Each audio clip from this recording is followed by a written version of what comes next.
So welcome back to another video. In this video, I'm going to talk about the assessment day of Qatar Airways Recruitment 2021. It could be Delhi, it could be Mumbai, it could be Chennai, it could be any other country. So in this particular video, I'm going to talk about each and everything about assessment day, how you're going to behave there, what are the things you need to do, what are the things you need to avoid over there, what are the questions they might ask, how you going to go over there, what will be the grooming aspect of this particular assessment day, what are the documents you need to take with you once you go over there. So guys, every question which will be answered by me. So guys, please stick to this particular video, because at the end of the video I will also share my practical advice which will be very useful for you. So hey guys, welcome back to my new video. My name is Vinayak Madan and you are watching Do It My Way. So guys, before moving ahead, I just wanted to congratulate each one of you for getting this particular assessment invite. So guys, first step is done.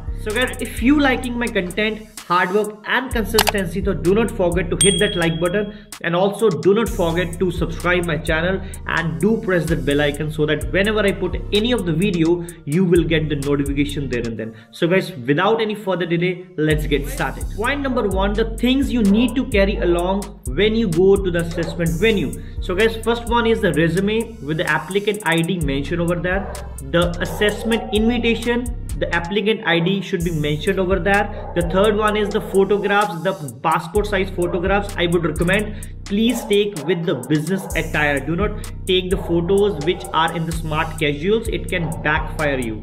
The other thing is that you just need to take the extra copies of that. You might never know that something bad happens, or you lost it, you just lose those things, or it gets spoiled due to some rain or XYZ reason. So better you just take the other copies, and moreover just take it in a very proper file, or you could just take a bag so that it should look neat and clean and it shows that you're a professional person. Point number two, let's talk about the grooming section. Now let's jump to the male section first. So guys, for the male, I just wanted to recommend you that few things are very important. Just need to shave properly. There should not be a single hair which is visible on your face. No mustache, no beard, nothing. Second thing is that the length of the side lock should be the half of the ear.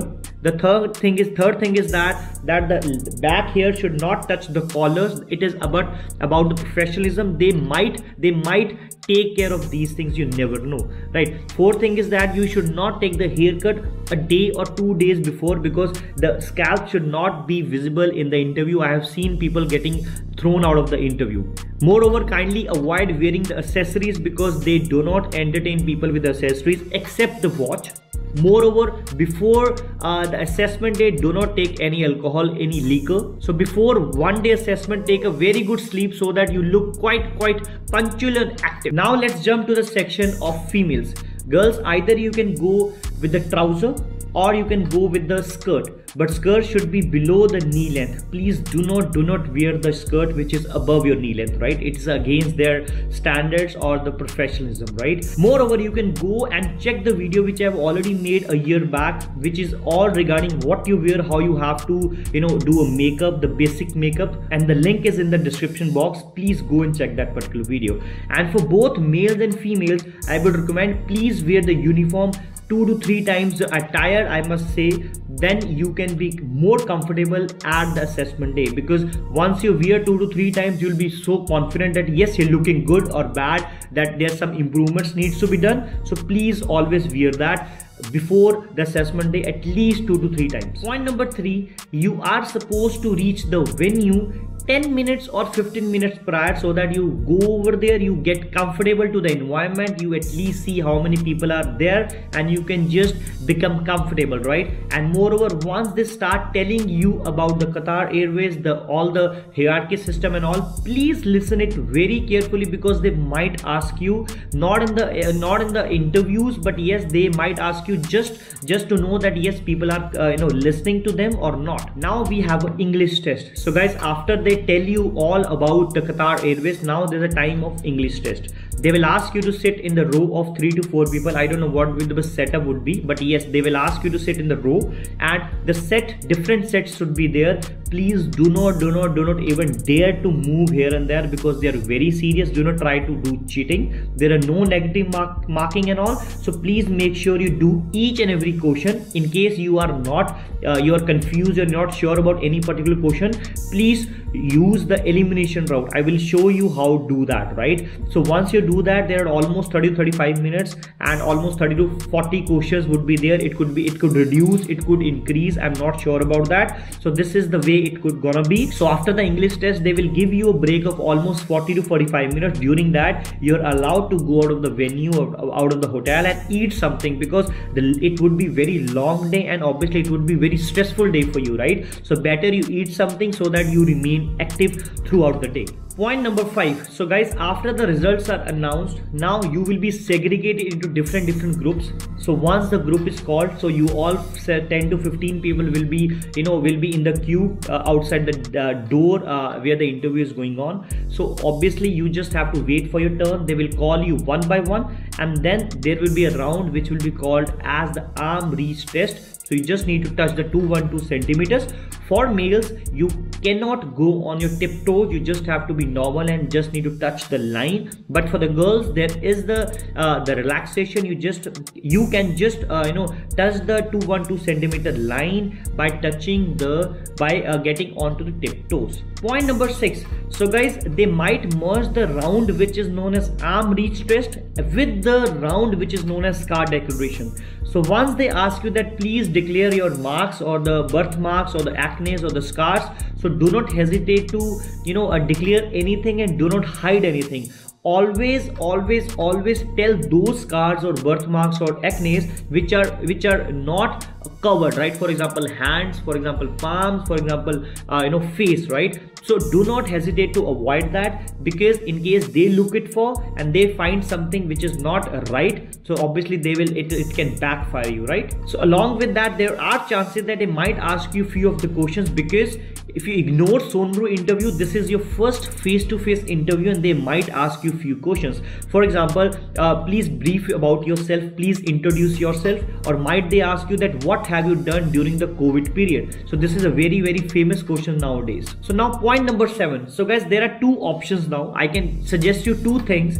One is that if you take 2 days assessment day, then after the scar declaration, they can give you few of the forms, and few of them had to be filled over there, and few forms will be filled by you once you go back home, and you have to take back home, and you need to bring those forms again next day. And next day there will be a round which is known as the GD extempore, or you can say about the chit system, right? So there will be random questioning. What could be the questions? I'm just telling you next in this particular video. So guys, this could be the first scenario. If you talk about the second scenario, it could be 3 days. So after the English test, they can ask you to leave and they can ask you to come tomorrow. The first round could be the GD. There are many chances of the GD here, GD extempore or the chit system, and here you just have to be very calm, and then after you clear this particular round, they will ask you to go for the written forms, and few of the forms needs to be filled over there, but other forms you have to take back home, and then next day you need to bring those, right? If they are sending you, or if they are giving you few forms to be filled at home, then there are 110% chances that yes, you will be called the third day as well. So these are the two scenarios which could be which are in my mind right now, and it could be the way. So accordingly, please pack your bags, pack your formals, pack your other necessary items. So guys, the point number 8, very important point, because now I'm gonna tell you the random questioning which they have done in the past and they might ask you. So guys, the question which I'm telling, are not sure that these questions will come, but I'm gonna tell you 100% that after practicing these type of questions, you will be very much confident. Other than that, if you want to take my session, you are always welcome, right? The questions have been written by me. I'm just gonna tell you each and every question so that you can practice at home and you can become more confident once you go over there, right? The first question could be, tell me something about yourself, or brief something about yourself. The second question would be, why you want to be cabin crew, and for the experienced people, they might ask you the way they asked me, that why you want to cabin crew again after so much time. The third would be, are you comfortable serving alcohol or liquor on the board? Fourth would be, what would you choose among the things, the ideas, or the person, and why you want to choose that? Next would be, are you willing to relocate to Doha or not? And the question they might ask you after asking this, why you want to relocate or are you looking to relocate, then they can ask you, how will you manage to stay away from your family, as you are a fresher or as you're experienced but not as a cabin crew. Then there's a lot of changes in your life once you become a cabin crew. So they might ask you how you gonna plan your life or your living expenses and how you gonna stay alone. Next would be any customer service experience, good or bad. They might ask you anything. Next could be that what extra have you done for your customer to make his or her day. So these are the questions. It doesn't mean that always you have to tell keeping your mind about the guest. You can tell about your father, your mother, you have done something for your brother, your grandfather, your grandmother. So this is the way they ask you. They will not ask that how knowledgeable you are, but they would try to visualize how intelligent or how well you mold the answers. So I would request you, just practice these questions. If you want me to practice or if you want me to help you in practicing, you can book the session, 30-minute sessions or 1-hour sessions as per your comfort. Point number 9, many people will believe that they tell you whatever the results are, but you are absolutely wrong. They will not tell you that, because this is Qatar Airways. You always have a pressure on your mind. So once you go back, they will say you can leave for the day, and we will email you for the coming photographs or the coming section, right? So you have to wait for the emails. Point number 10, my advice. So guys, my piece of advice is just because I always tell the things on the practical basis. So guys, first of all, whenever you go to the venue, you don't have to talk to anyone. Please isolate yourself. Doesn't mean that you have to sit in another room, but yes, avoid talking. Doesn't mean that you have to take a seat which is not present to someone else, but yes, you can sit with someone else, but yes, you should avoid talking, because there are so many people who are over smart, who overthink so much, who start telling you aise answer karo, waise answer karo. So that's something very irritating. So avoid those things, right? Moreover, the important thing is that the interviewer always looks for the confidence, the nervousness, and the way you communicate, the communication level as well. The way you speak is the more important thing. The bigger companies always look for a person should be confident, he should have a good personality, that's all. And they try to groom you, and they will never ask you about anything about Qatar Airways, when it was formed and all these things, right? So this is bullshit. They will not ask you. Why? Because till the time you are not into any of the company, how will you know about that company, right? So Google, anybody can do, but yes, the natural knowledge the person will have, they will admire, they will understand that, and they will respect that, right? So guys, these are all the 10 points. I hope I have cleared all the things, and I will try to come live as well. So guys, English test I have already dictated you. I've already told you that links will be given in this particular description box, so please go and check, and please stay calm, please stay focused. I want my subscribers to do particularly well. If you want a session before any interview, so please do book that. Do not hesitate, because it's just 99 rupees and it is just a smaller amount, because I don't want to something better for my dedicated people rather than people who are wasting time in their life. So guys, this was all from this particular video. I hope this video has helped a lot. So I will see you in the next particular video with a very informative and a very fruitful knowledge for you. Till then, bye bye, take care, and all the very best. Do your best. I will come live and I will meet you people. Any smallest doubt, again I'll clear. Take care, bye bye, and Shabak hai.